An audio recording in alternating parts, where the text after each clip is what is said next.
तो दोस्तों ये है 16 अप्रैल का डेटा और फ्राइडे के क्लोजिंग के बाद अभी पोजीशंस हाल ही में बने हैं अगले हफ्ते एक्सपायरी के। तो आप देख सकते हो ओपन इंटरेस्ट का एडिशन आज दोनों साइड हुआ है। कॉल साइड पे भी हुआ है, पुट साइड पे हुआ है इंडेक्स में। और इवन ओपन इंटरेस्ट का एडिशन हमको इंडेक्स फ्यूचर्स में भी देखने को मिल रहा है। तो चलिए आज देखते हैं क्या क्या हुआ है। तो आज की एनालिसिस दोस्तों अभी मंडे के लिए है। मंडे अभी क्या होगा ना दोस्तों, एफ आई आई लगभग लॉन्ग और शॉर्ट पोजीशन दोनों बराबर के लेवल में कर चुके हैं। और प्रोज अपनी शॉर्ट पोजीशन काट चुका है। प्रोज ने अपनी पोजीशन काटी है और एफ आई आई ने अभी एक दूसरे के साथ ही भिड़ चुके हैं ये एफ आई आई। और डी आई आई ने अभी फिलहाल शॉर्ट एडिशन और जारी रखी है। इनकी शॉर्ट एडिशन अभी अ, अगर आप कोई ये वेनेसडे का डेटा देखोगे, वेनेसडे थर्सडे फ्राइडे, तो कंटिन्यूअसली आप देखो फ्रेंड्स, इनकी शॉर्ट पोजीशन ऐड होती जा रही है। तो this is 45,000 contracts is a very huge number. तो अभी हमको देखना पड़ेगा। इसके साथ साथ इन्होंने शॉर्ट एडिशन करी है, उसके साथ साथ इनकी पुट बाइंग भी आ रही है दोस्तों। तो डीआईएस की पुट बाइंग भी अगर आप देखोगे तो बहुत ज्यादा नंबर में है, 23,000। तो ये लोग हेवीली शॉर्ट है। These guys are heavily short on index futures.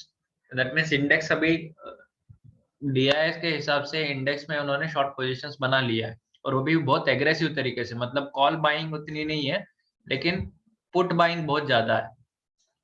और पुट बाइंग इन्होंने वेनेसडे और थर्सडे थर्सडे को ही एक्सपायरी दिन के दिन में ही इनका पुट बाइंग का डेटा ऑलमोस्ट मैक्सिमम आया था। मतलब एक्सपायरी के दिन जब बहुत सारे कॉन्ट्रैक्ट्स एक्सपायर होते हैं, उसी दिन इन्होंने एक्सपायरी के डे इन्होंने अपनी पुट बाइंग बढ़ा ली। तो उससे क्या होता है ना, डेटा हाइड करने में आसानी होती है, क्योंकि यहाँ पे बहुत सारे डेटा अनवाइंड हुआ रहता है तो उतना पता नहीं चलता। तो इन्होंने सीक्रेटली, और आज भी इतना एडिशन के बावजूद इनका नेग्लिजिबल ऑलमोस्ट जीरो कॉन्ट्रैक्ट्स का दिखना यही दर्शाता है कि इन्होंने चुपके से थर्सडे को जिस दिन एक्सपायरी थी उस दिन इन्होंने पुट में अपनी पोजीशंस बना के डिस्क्लोज नहीं होने दिया। तो दोस्तों अभी हुआ क्या है, नेट अगर इंट्राडे की बात करो तो प्रोज आज बुलिश है। मतलब प्रोज की शॉर्ट कवरिंग की रैली के चलते आज थोड़ा मार्केट ऊपर आया। और बाकी इंडेक्स, बाकी के खिलाड़ी सब शॉर्ट करके गए। एफआईएस भी शॉर्ट एडिशन किया है, डीआईएस भी शॉर्ट एडिशन किया है, क्लाइंट भी कुछ हद तक किया है और लॉन्ग अनवाइंडिंग ज्यादा किया है क्लाइंट ने। तो इसके चलते क्लाइंट का भी नेट पोजीशन सेलिंग में आ रहा है। तो अभी यहाँ पे देखिए दोस्तों, गेम क्या हो रहा है ऑप्शन इंडेक्स में। ऑप्शन इंडेक्स में आपको क्लियरली दिख रहा है कि एफआईआई कॉल बाय करके गया है, एफआईआई कॉल बाय करके गया है और क्लाइंट कॉल सेल करके गया है। तो इसके चलते आप एक्सपेक्ट कर सकते हो मंडे को पहले फर्स्ट हाफ में तो एटलीस्ट मार्केट ऊपर रह सकता है। नेक्स्ट हाफ की बात अलग है, उसमें फिर से प्राइस एक्शन को देखना पड़ेगा कि प्राइस एक्शन क्या कहता है। और इंडेक्स पुट ऑप्शन की अगर बात करोगे तो दोस्तों पुट बाइंग भी प्रोज ने करी है, एफआईआई ने भी करी है और प्रोज ने भी करी है। और कॉल कॉल कॉल हो या पुट हो दोस्तों, दोनों में क्लाइंट सेल करके गया है। तो इसका मतलब क्या है, हो सकता है मंडे को एक जस्ट एक पॉसिबिलिटी है दोस्तों, हो सकता है मंडे को एक अपमूव आए और उस अपमूव में ये अपनी जो भी ये कॉल पोजीशन इन्होंने बना के रखी है ये सारे डिस्ट्रीब्यूट हो जाए, मतलब वहां पे वो बेच दे यही आप हमारे रिटेलर भाई को। उसके बाद शॉर्ट साइड पोजीशन लेके ये शॉर्ट साइड भी बैठ सकते हैं, ऐसे इसकी प्रोबेबिलिटी ज्यादा लग रही है। या फिर हो सकता है कि मार्केट अगर नीचे खुली तो हो सकता है प्रोज अपना पोजीशन अनवाइंड करके फिर से ये लोग भी कॉल बाइंग के साइड आ जाए, ऐसा भी हो सकता है। तो फर्स्ट हाफ में जिस भी साइड मूव आएगा आप एक्सपेक्ट कर सकते हो कि मंडे को सेकंड हाफ में उसका अपोजिट साइड मूव आ सकता है, ऐसा हम एक्सपेक्ट कर सकते हैं इस डेटा की मदद से। तो अभी हम चार्ट पे देखेंगे और थोड़ा डिटेल में देखेंगे कि क्या हो सकता है क्या नहीं। और फ्यूचर स्टॉक में दोस्तों ऑलमोस्ट अराउंड एफआईएस ने आज बहुत ही हेवी क्वांटिटी लॉन्ग एडिशन करी है। तो ये देखना पड़ेगा ये कौन से सेक्टर का डेटा है ये। मतलब किसी एक पर्टिकुलर सेक्टर को ऊपर टिकाया जाता है जब भी मार्केट नीचे जाने लगता है, वो तो यूजुअली फार्मा सेक्टर ही होता है। और आपने देखा भी था कि जिस दिन मार्केट गिरी थी तो फार्मा सेक्टर पॉजिटिव में था। मतलब निफ्टी जिस दिन 14,800 से सीधा नीचे 14,200 की ओर जा रही थी पिछले मंडे को, तो फार्मा सेक्टर एक अकेला सेक्टर था तो ग्रीन में था। तो हो सकता है ऐसा कुछ गेम यहाँ पे बन रहा है, देखेंगे अभी। और ऑप्शन स्टॉक में दोस्तों अभी फिलहाल प्रो कॉल बाई करके जा रहा है, प्रोस की कॉल बाइंग आ रही है और क्लाइंट की और बाकी खिलाड़ियों की कॉल सेलिंग आ रही है। और पुट में वही देखा जाए तो पुट बाय करके चल रहा है क्लाइंट और पुट सेल करके चल रहे हैं प्रोज। प्रोज ने पुट शॉर्ट एडिशन करी है। तो मार्केट का सेंटीमेंट इंट्राडे के बेसिस पे फ्राइडे को अगर देखा जाए, सिर्फ फ्राइडे का डेटा, तो यहाँ पे यही बात पता चल रही है कि यहाँ पे एग्रेसिवली इन्होंने कॉल बाइंग करी है और पुट सेलिंग करी है। इसका मतलब मार्केट स्टॉक्स में किसी एक सेक्टर में हो सकता है एक बहुत ही बड़ी रैली आए, इसकी पॉसिबिलिटी बहुत है। तो हमें बहुत केयरफुल रहना चाहिए। सेक्टर स्पेसिफिक देखिए, अगर कोई सेक्टर अच्छा आउट परफॉर्म करता हुआ दिखे तो हो सकता है ये उसी स्ट्रेस सेक्टर का हो सकता है। तो ये एक्चुअली एनालिसिस कर सकते हैं दोस्तों, लेकिन इसमें थोड़ा टाइम ज़्यादा लगता है, तो इसलिए मैं ये वीडियो में डिस्कस नहीं करूंगा। तो इसमें अभी क्लाइंट नेट पोजीशन अगर आप देखोगे तो क्लाइंट अभी बुलिश है और स्टॉक फ्यूचर भी इन्होंने बहुत बढ़िया लॉन्ग किया हुआ है। और डीआई जबकि मार्केट में शॉर्ट एडिशन बनाते जा रहा है। और एफआईआईज की अगर इंट्राडे की बात करो तो इनकी इंट्राडे में पार्शियली बुलिश पोजीशन आई है। इनको अभी मार्केट नीचे ले जाने से पहले ये सब माल जो भी इन्होंने इकट्ठा किया है पिछले 3 दिनों में, ये सबको एक बार डिस्ट्रीब्यूट करेंगे दोस्तों। तो ये डिस्ट्रीब्यूट करने के बाद मार्केट एक्चुअल में नीचे जाएगी। तो हो सकता है एक बड़ा सा झटका ऊपर की ओर आ सकता है मार्केट में। प्रोज का अगर आप डेटा देखोगे तो प्रोज ने कॉल सेलिंग करी है, at the same time puts भी इनकी सेलिंग साइड है। स्टॉक फ्यूचर अभी भी इनके थोड़े बहुत लॉन्ग है, स्टॉक कॉल लेकिन बहुत ही हेवी अमाउंट में इनके शॉर्ट है। साथ ही में स्टॉक पुट भी बाइंग साइड है। तो इनका स्टॉक में अगर आप डेटा देखोगे तो ये जो भी इन्होंने लॉन्ग फ्यूचर्स में करी है उसकी हेजिंग हो सकती है स्टॉक पुट में।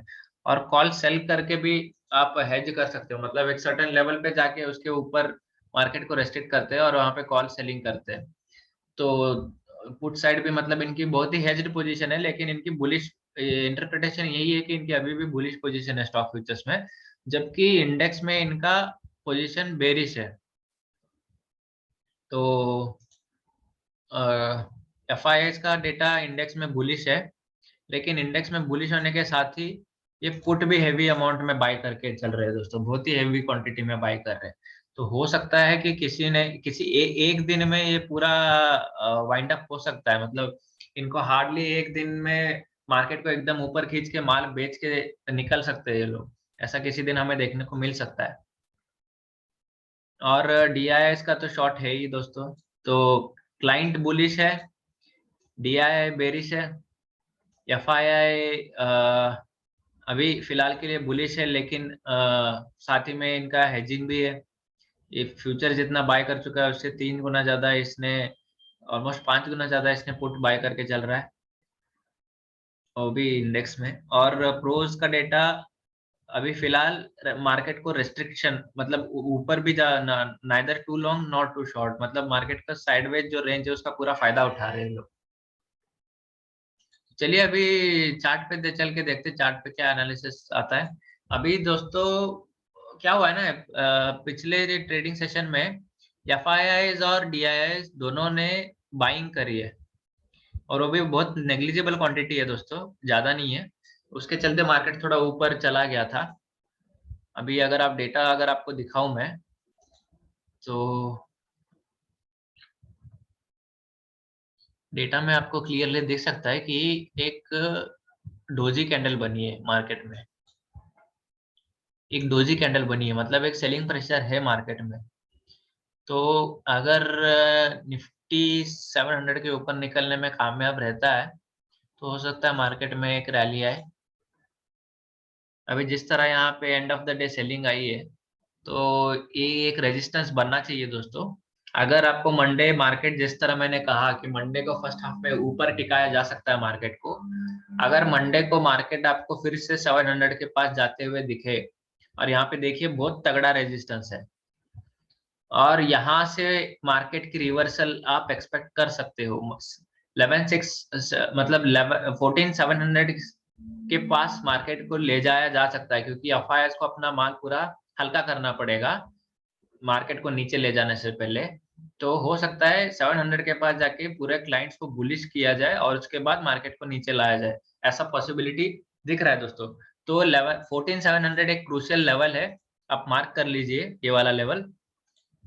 इस लेवल के आसपास आपको सेलिंग प्रेशर दिख सकता है। और आपको कंफर्मेशन कैसे पता चलेगा दोस्तों? आपको कंफर्मेशन तभी पता चलेगा, दो कैंडल की थियरी जो मैंने बताई थी 5 मिनट्स में। अगर कोई कैंडल ऐसे डोजी वाली बनती है और उसकी दो कॉन्जिक्यूटिव क्लोजिंग उसके नीचे ऐसे आती है, वो भी लोअर, मतलब दोनों नीचे की तरफ, तो समझ लीजिए कि मार्केट में एक वहां पे आप स्टॉप लॉस लगा के पोजीशन कहीं पे ऑलमोस्ट 658 या 650 एक उस रेंज के आसपास शॉर्ट कर सकते हो आप, अगर मार्केट यहाँ से रेजिस्टेंस खा के नीचे आई तो, जो कि मुझे लगता है होना चाहिए। और इसका और एक वजह है दोस्तों, ट्रेंड। आपको मैं हर क्लास, मतलब हर वीडियो में बताता हूँ कि मार्केट हमेशा ट्रेंड के बेसिस पे कैसे काम करती है। अभी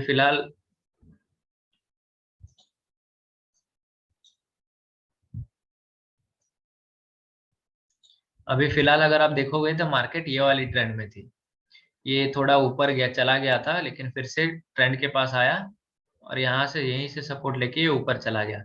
यहाँ से एक्चुअल में ये फेक ब्रेकआउट दिया था, मतलब ये ट्रेंड से भी और स्टीप स्टीप पकड़ लिया था, लेकिन ये ऊपर टिकने में नाकामयाब रहा। तो यहाँ से एक बहुत ही बड़ी सप्लाई आई।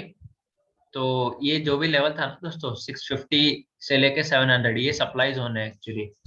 यहाँ पे बहुत ही बड़ी सप्लाई आने वाली है अभी। सो इस जोन को निकाल नहीं पाया। आप अगर आप देखोगे तो मार्केट इसी जोन में रेंज बाउंड रहा था काफी देर तक, और उसके बाद जैसे 650 के नीचे गया तो एक बहुत बड़ी डाउनसाइड रैली आई। तो हो सकता है मार्केट को नीचे की तरफ लाया जाए पहले। यहाँ पे मुझे यूजुअली क्या लगता है ना दोस्तों, पहले मार्केट को हो सकता है एक 50 पॉइंट नीचे लाया जाएगा। यहाँ पे जिसने भी शॉर्ट किया उन सबका स्टॉप लॉस पहले का आएगा, क्योंकि अगर मार्केट की इवेंचुअल डायरेक्शन नीचे है तो पहले थोड़ा बहुत नीचे आएगा, लेकिन यहाँ पे ब्रेकडाउन नहीं देगा। यहाँ पे इसका पिछला हाई भी था जिस तरह से ये, तो हो सकता है मार्केट आपको कल,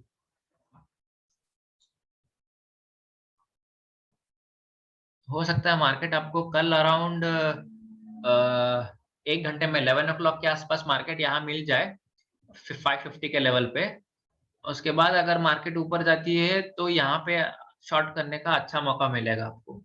अगर ट्रेंड के हिसाब से देखा जाए तो मार्केट एक बार नीचे आ रही है तो यहाँ पे आके जाना चाहिए, और फिर से अगर आपको 11,700 के 14,700 के पास अगर आपको मिल जाए तो ये अच्छा शॉर्टिंग जोन हो सकता है मार्केट के लिए। अभी आप बैंक निफ्टी भी देखेंगे, क्योंकि बैंक निफ्टी अभी फिलहाल उतना कुछ डोजी कैंडल बना चुका है, लेकिन बैंक निफ्टी स्ट्रगल कर रहा है। तो अभी निफ्टी को सीधा ही ऊपर ले जाएंगे तो बैंक निफ्टी में भी थोड़ी बहुत अपसाइड देखने को मिल सकती है। तो इसीलिए पहले हो सकता है कि मार्केट को नीचे लाया जाए, मतलब क्योंकि निफ्टी और बैंक निफ्टी दोनों को मैनेज करना पड़ता है, तो इसीलिए हो सकता है पहले मार्केट को नीचे लाया जाए। जिस जितना मार्केट नीचे आएगी, हो सकता है compare to that bank Nifty उससे कई ज्यादा नीचे आ जाए, हो सकता है। मतलब आप जैसे यहाँ पे देख रहे हो मार्केट निफ्टी पॉजिटिव में बंद होने के बावजूद बैंक निफ्टी 0.5% नेगेटिव में बंद हुआ, मतलब पूरा अपोजिट। तो हो सकता है यहाँ पे 1-2% की गिरावट देखने मिले, लेकिन यहाँ पे 100 पॉइंट की गिरावट में ही मार्केट संभल जाए और उसके बाद फिर से मार्केट को सीधा ऊपर खींचा जाए। बैंक निफ्टी को भी हो सकता है यहाँ 32 200 300 तक खींचा जा सकता है। अगर आपको मैं सही से लेवल बताऊं, बैंक निफ्टी का लेवल दोस्तों ये निकल के आता है।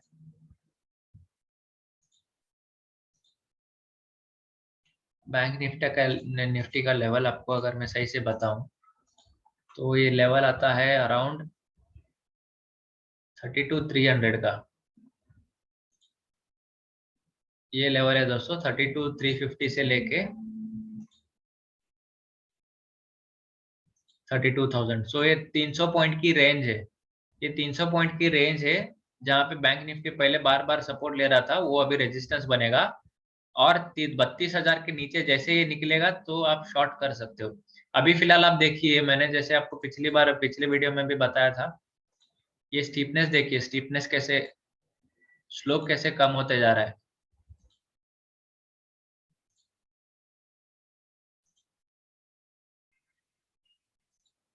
तो इससे आप अंदाजा लगा सकते हो कि मार्केट की अभी ये यू टर्न आ रहा है मार्केट में। तो यहाँ पे एक बहुत ही बड़ी कैंडल आपको नीचे की तरफ देखने मिल सकती है। तो प्लीज केयरफुल रहिए फ्रेंड्स। अगर आप बाई साइड ट्रेड ना ले तो अच्छा है, क्योंकि इवेंचुअली सेलिंग आनी है, लेकिन सेलिंग आने से पहले एफआईआईज अपना माल बेचने के लिए एक बार मार्केट को ऊपर जरूर ले जा सकते हैं। तो 680 700 का लेवल बहुत क्रूशियल है दोस्तों, वहां पे नजर रखिए। ऑप्शन चेन से भी हम पता लगा सकते हैं कि अपसाइड कितनी पॉसिबिलिटी है। अभी फिलहाल के लिए सिर्फ आपको ट्रेंड ट्रेंड के बेसिस पे बता रहा हूँ कि अभी यहाँ पे एक यू टर्न आ सकता है।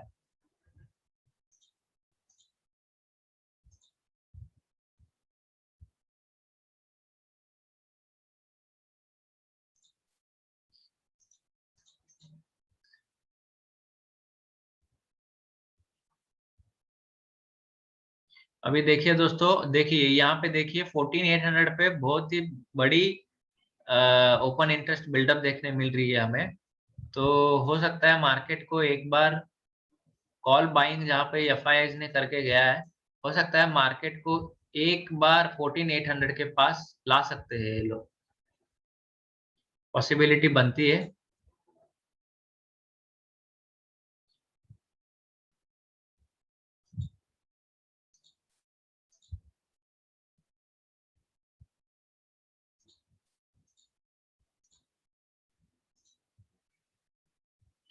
पॉसिबिलिटी बन सकती है कि मार्केट को एक बार ऊपर की तरफ लाया जा सकता है। 14,800 का लेवल है दोस्तों, अगर इसको छोड़ोगे तो 14,700 के लेवल पे भी बहुत ही बढ़िया कॉल रेटिंग दिख रही है। और अपसाइड 15,300 तक कॉल रेटिंग देखिए दोस्तों, 15,300 तक कॉल रेटिंग बनी है। 15,300 पे हैवी कॉल रेटिंग बनी है। तो कॉल बाइंग यहाँ पे ये हर लेवल पे हो सकता है, ये कॉल बाइंग हो और एक बार मार्केट को ऊपर पटक सकते हैं लोग।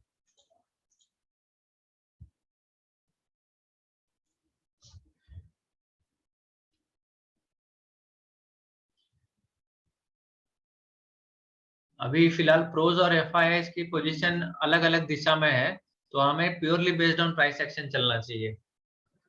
यहाँ पे 14,800 का अल्टीमेट एक रेजिस्टेंस आ सकता है, ये वाला लेवल। तो इस लेवल पे ध्यान रखिए। जिस तरह ट्रेंड चल रहा है, अगर नीचे आके एक बार ऊपर चला जाए तो हो सकता है 14,800 तक यही ट्रेंड लाइन, यही चैनल फॉलो करते हुए 14,800 तक खींच दे, उसके बाद फॉल ला सकता है। लेकिन आपको ध्यान कहाँ पे लगाना है फ्रेंड्स, कि बैंक निफ्टी अगर 32,400 के ऊपर क्लोजिंग देने में कामयाब रहा तो इसका मतलब है कि बैंक निफ्टी और ऊपर जा सकता है। मतलब बैंक निफ्टी में एक बहुत ही बड़ी अपमूव आ सकती है, ऑलमोस्ट अराउंड 33,000 तक आ सकती है। अगर ये 32,400 के ऊपर या 32,300 के ऊपर टिकने में कामयाब रहा तो ये लेवल जो आपको दिख रहा है ना दोस्तों, यहाँ तक बैंक निफ्टी आ सकता है। लेकिन हर बार क्या हुआ है, इसका अगर आप डाउन मूव में देखोगे तो हर बार यहीं से ये ब्लू लाइन जो आप देख रहे हो वहीं से रेजिस्टेंस खा रहा है ये। तो उम्मीद है कि इस बार भी यहीं से रेजिस्टेंस खा के नीचे आएगा। लेकिन आपको सिर्फ प्राइस एक्शन पे, आपको सिर्फ लेवल्स पे ध्यान देना है। अगर आपको बाय करना है या सेल करना है तो आप लेवल याद रखिए 33,300। अगर इसके नीचे टिका 100 पॉइंट नीचे, यहाँ से रेजिस्टेंस आके 100 पॉइंट नीचे टिकने के बाद आपको शॉर्ट करना है। अगर बाई साइड भी जाना है तो इसके ऊपर टिकने के एक 15-20 मिनट बाद अगर आपको कंफर्मेशन कैंडल मिले, दो ऐसी कैंडल्स, बुलिश कैंडल्स, तो उसके बाद आपको बाय करना है। निफ्टी में भी वही है दोस्तों। आपको निफ्टी में मैं कहीं पे बाय की सलाह नहीं दूंगा। हो सकता है तो इस चैनल को ही फॉलो कीजिए, क्योंकि निफ्टी इसी चैनल में अभी जा रहा है पिछले 2-3 दिन से। अगर ये नीचे की चैनल की तरफ आता है तो बाय कीजिए, ऊपर की चैनल की तरफ जाता है तो सेल कीजिए। सिर्फ इंट्राडे के लिए है दोस्तों, ये पोजीशन कोई कैरी मत कीजिए। अगर पोजीशन कैरी करना हो तो डेली कैंडल के बेसिस पे आपको कंफर्मेशन मिलना बहुत जरूरी है। डेली कैंडल पे कंफर्मेशन कब मिलेगा? जब आपको 2 कॉन्जिक्यूटिव क्लोजिंग्स रेड में दिखेंगी और प्रीवियस क्लोजिंग से नीचे आ ही रहेगी। अगर कल की क्लोजिंग इस वाले लेवल के नीचे आती है, अगर कल की क्लोजिंग ये 14559 के नीचे आती है मंडे की क्लोजिंग, तभी आपको शॉर्ट कैरी करना है दोस्तों, वरना आपको शॉर्ट कैरी नहीं करना है। अगर आपको ये हाई ब्रेक होता हुआ नहीं दिखता 688 या 800 का, तब भी आपको पोजीशन कैरी नहीं करना है, क्योंकि हमें पता नहीं कि कोई नेगेटिव न्यूज आ जाए और मार्केट एकदम अब्रप्टली रिएक्ट करे, तो इसीलिए बहुत केयरफुल रहिए फ्रेंड्स। तो हो सकता है निफ्टी ये गैप फिल करके नीचे आ जाए। ये गैप गैप जो यहाँ पे जो बना था वो गैप फिल करने को आ रहा हो सकता है अभी। तो इन एनी केस केयरफुल रहिए, प्राइस एक्शन को फॉलो कीजिए, चैनल्स ये आप इंट्राडे में अगर ट्रेड कर रहे हो तो इस चैनल में ट्रेड कीजिए। अभी फिलहाल ये नीचे आने दीजिए 550 या 550 या ये 10 पॉइंट का रेंज है 550 से लेके 560 570 तक। तो यहाँ तक आप वेट कीजिए, यहाँ पे आपको अच्छा खासा बाउंस देखने मिल सकता है। और ऑन द अपसाइड 700 पे रेजिस्टेंस है, अगर वो पार कर दिया तो 800 पे रेजिस्टेंस है। अपसाइड हर 100 पॉइंट्स पे भी बहुत बड़ा रेजिस्टेंस आएगा दोस्तों। अभी सिर्फ मंडे का हमें बस यही देखना है कि ऑप्शन चेन में एक्टिविटी क्या होती है और and of the day data क्या आता है। क्योंकि अभी एफआईआई क्योंकि बुलिश है, तो मुझे नहीं लगता मार्केट एकदम से नीचे जाएगी। एक अप मूव 14800 तक तो आना चाहिए, लेकिन मैं आपको यहाँ पे बाई की सलाह नहीं दूंगा। अगर मार्केट ऊपर जाता है जाने दीजिए, लेकिन आप शॉर्टिंग का अपॉर्चुनिटी देखिए। कोई रिस्क लेना चाहता है तो रिस्क ले सकता है। और अगर आपको इंट्राडे में अगर पोजीशन बनानी हो तो ये वाला जोन याद रखिए, यहाँ पे एक बाइंग अपॉर्चुनिटी आ सकती है।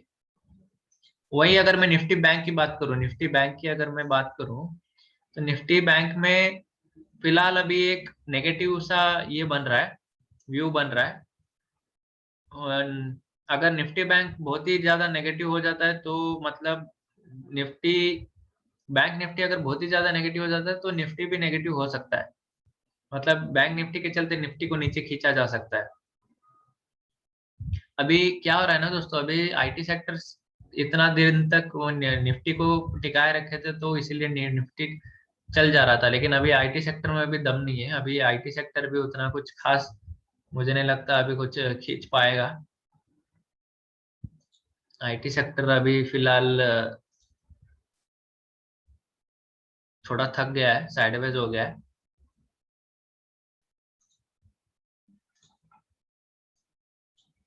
So a lot will depend on how Nifty will react. Lot will depend upon Nifty IT sector also friends, क्योंकि यहाँ पे रेजिस्टेंस अभी फिर से कहाँ पे मिलेगा ना दोस्तों। ये ब्रेकआउट एक्चुअली फेल हो गया था निफ्टी का, सॉरी निफ्टी आईटी का। तो आप देखिए कितनी बड़ी बड़ी कैंडल बनी है, फेक ब्रेकआउट, उसके बाद धड़ाधड़ करके एकदम नीचे की तरफ आई।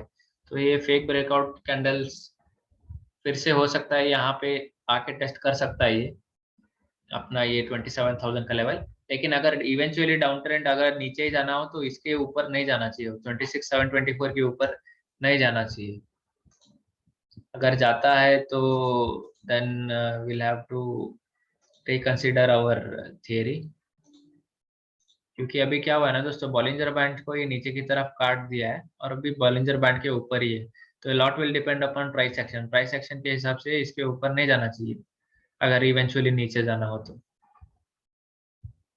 देखिए परफेक्टली साइडवेज हो चुका है, ये बॉलिंजर बैंड कितना सही से एकदम हॉरिजॉन्टल आ चुका है। तो अभी कोई भी आईटी सेक्टर में ट्रेडिंग अवॉइड कीजिए। और आपको मैं इन्फोसिस के बारे में पिछले कुछ वीडियो में आपको बताया था कि इन्फोसिस आई सी इट कमिंग टू 1300 बोल के। और अब देखिए जैसे ये मतलब सब लोग यहाँ पे न्यूज के बेसिस पे जा रहे थे कि इन्फोसिस बायबैक ला रहा है, बायबैक ला रहा है, लेकिन इवेंचुअली न्यूज क्या आई कि बायबैक आ रहा है, लेकिन ओपन मार्केट के थ्रू आ रहा है। तो आप देखिए कैसे इन्फोसिस में एक बड़ी ड्रॉप डाउन कैंडल्स जो देखने मिली, उसके बाद सीधा ही गैप डाउन ऑलमोस्ट अराउंड 1330 तक आया था दोस्तों ये। अभी एक माइनर अप मूव आ रहा है, लेकिन मुझे नहीं लगता ये टिकेगा नहीं टिकेगा, ये फिर से देखना पड़ेगा दोस्तों। क्योंकि ये एक्चुअल में था क्या था ना दोस्तों, ये एक्चुअल में ब्रेकआउट था। ये अगर आप देखोगे तो यहाँ पे रेजिस्टेंस खा के ये ब्रेकआउट था। तो ये ब्रेकआउट को ये फेल कर गया, नीचे की तरफ काट दिया, ब्रेकआउट को फेल कर दिया। तो जब भी ब्रेकआउट फेल होता है तो बहुत ही बड़ा डाउन मूव आने की पॉसिबिलिटी है। और आपको मैंने, अगर आप पिछला वीडियो नहीं देखे हो तो ये लिंक यहाँ पे मैं ऊपर लिंक दे देता हूँ इस वीडियो में। आप वहां पे जाके वीडियो देख सकते हो कि मैंने इन्फोसिस के बारे में क्या बोला था। उसकी ऑप्शन चेन भी हमने स्टडी करी थी।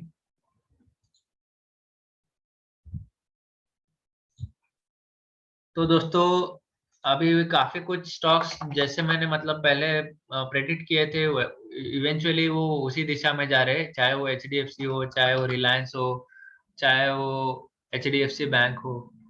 तो इवेंचुअली सारा कुछ वैसा ही चल रहा है। मैंने जो पहले वीडियो बनाई थी दोस्तों वो ऑलमोस्ट अराउंड इस लेवल के पास थी।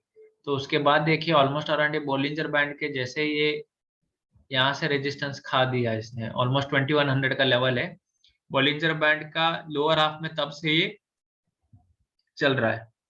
अभी इसने ये वाले लेवल को भी तोड़ दिया था 2000, उसके बाद 2 दिन निफ्टी रिकवर कर गया, लेकिन रिलायंस नहीं रिकवर कर पा रहा। तो लॉन्ग टर्म का लेवल सबको दे भी रखा है मैंने। और ये डेली कैंडल पे ऑलमोस्ट 200 डे मूविंग एवरेज के नीचे टिक रहा है।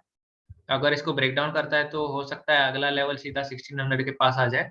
और जिस भी दिन रिलायंस बहुत बड़ा मूवमेंट देगा तो उस दिन निफ्टी भी बहुत ही अ, इसके रिलायंस के चलते निफ्टी बहुत ही बड़ा झटका खा सकता है दोस्तों। तो चलिए दोस्तों, आज के लिए बस इतना ही। मैंने आपको मतलब रिलायंस के बारे में बताया और इन्फोसिस के बारे में बताया। एचडीएफसी के बारे में वो भी एक बार देख लेता हूँ एक बार, कि हमने जब हमने प्रेडिक्ट किया था तो ये वाले रेंज में था वो। तो मैंने जैसे बताया था ना दोस्तों, कंप्रेशन है वो कभी भी फट सकता है, तो एकदम नीचे की तरफ आ गया। लेकिन उसके बाद यहाँ से एकदम एक बाइंग प्रेशर भी आया। तो जितना ये नीचे की तरफ आया उतना ही ये ऊपर भाग भी गया। इवेंचुअली ये ऊपर टिकने में कामयाब हो गया, लेकिन बैंक निफ्टी अपना हाई नहीं तोड़ पाया दोस्तों। तो केयरफुल रहिए यहाँ भी अभी भी, क्योंकि यहाँ पे प्रॉपर बुलिश कैंडल्स नहीं बन रही। ऑलमोस्ट अराउंड बहुत ही लंबी लंबी विक्स है और छोटे कैंडल्स है। तो हो सकता है ये 50 डे मूविंग एवरेज से फिर से नीचे आ सकता है। अगर फिर से ये वाले लेवल को नीचे की तरफ काट दे 2500 के लेवल को, तो we can expect a down down move in HDFC also.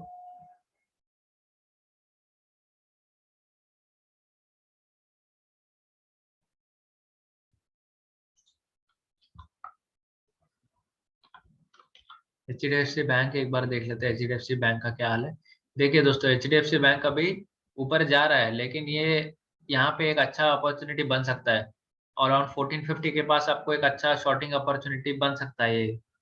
अगर आप ये ट्रेंड लाइन अगर आप देखोगे तो 20 डे मूविंग एवरेज के आसपास अगर आप शॉर्ट करोगे, और अगर प्राइस एक्शन कंफर्मेशन के बेसिस पे करोगे तो it will be very much safe.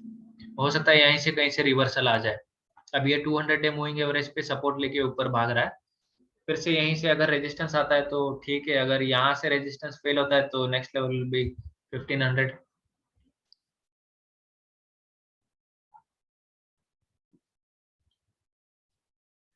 तो दोस्तों चलिए आज का वीडियो वाइंड अप करता हूँ मैं। मिलते हैं फिर अगले वीडियो में।